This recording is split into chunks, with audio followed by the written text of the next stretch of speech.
the reason the 360 did so well was because of the fact that Phil Spencer is such a great first party guy. All the credit I'll give Phil goes up until the Xbox One generation. A lot of the ideas that they came up with in the Xbox One generation were Don Matrix ideas.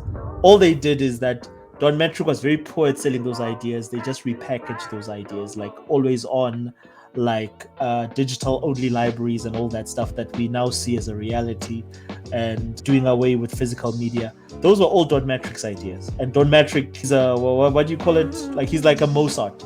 Don Matrix made his first game at like 10 years old. So when he was heading Microsoft, he knew what he was doing. He just was very poor at messaging.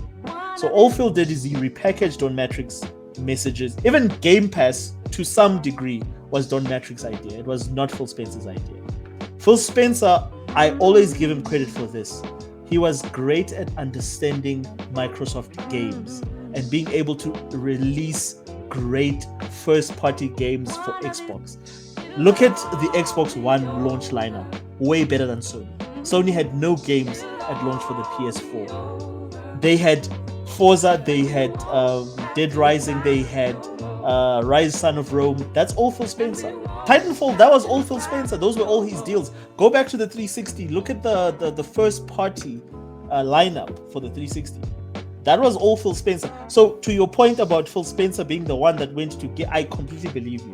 Because he was in charge of publishing, Microsoft Games Publishing, not Xbox or anything to do with Xbox. He was only made or brought in because of the fact that they wanted a Microsoft guy to take over the product that, you know, understood Microsoft's culture. But in terms of when he was in publishing, Xbox was crushing it. Fable, all those things, all those projects, like, he's great at knowing what good games are. I still believe that in terms of first party, the reason the 360 did so well was because of the fact that Phil Spencer is such a great first party guy. And he was now working with a guy from Sega who understood how to sell consoles.